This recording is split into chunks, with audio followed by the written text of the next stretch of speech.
Hello student, তোমাদেরকে সকলকে welcome জানাই আমাদের ইজি লার্নিং চ্যানেলে। এবং আমি চলে এসেছি আরেকটি নতুন বিষয়ের সাথে। চলো শুরু করা যাক। আজকে কি আলোচনা করব তোমাদের সঙ্গে? বচনের বিরোধিতা। বিরোধিতা কাকে বলে?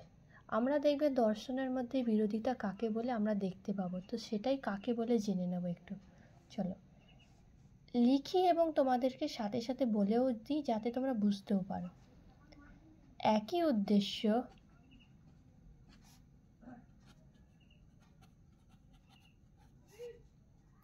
একই বিধেয়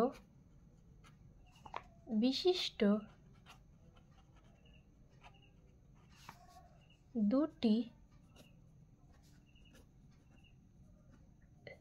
নিরপেক্ষ বচনের মধ্যে কেবল গুণের দিক থেকে অথবা পরিমাণের দিক থেকে, এবং ধরো আবার আমরা গুণ পরিমাণ শুধু শুধু হচ্ছে, আবার একসাথে গুণ পরিমাণ অথবা গুণ ও পরিমাণ উভয়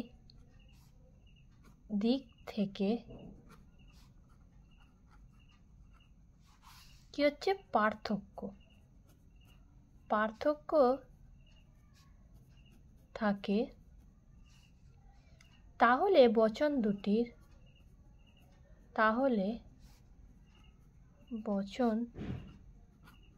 দুটির পারস্পরিক সম্বন্ধকে কি বলে? বিরোধিতা বলে।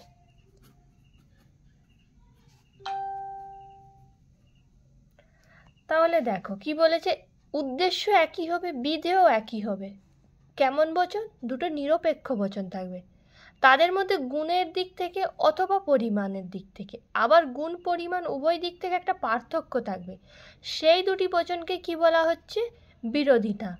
এই বিরোধিতা কয় প্রকার? এই বিরোধিতা হলো 4 প্রকার। কি কি? 1. বিপরীত।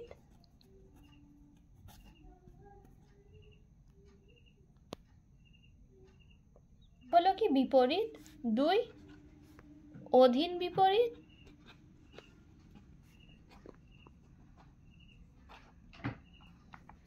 3. অসম। 4 হলো বিরুদ্ধ।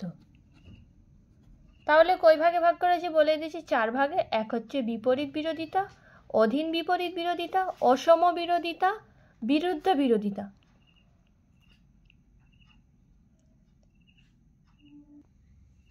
দেখো এবার দেখাবো তোমাদেরকে একটা ছক এঁকে, তোমরা বুঝতে পারবে। এখন শুধু তোমাদেরকে বোঝানোর জন্য একটা মোটামুটি যাতে বোঝা যায় সেই হিসাবে একটা ছক এঁকে দিচ্ছি। দেখো এইখানে আমি লিখছি বিপরীত বিরোধিতা, শুধু বিপরীত বলে মেনশন করছি।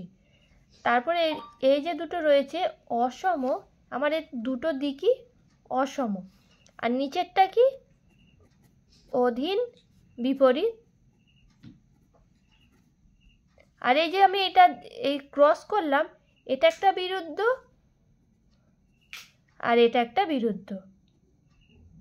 তাহলে আমার যে বিপরীত সম্পর্ক কাদের সাথে? দেখো এ আর ই।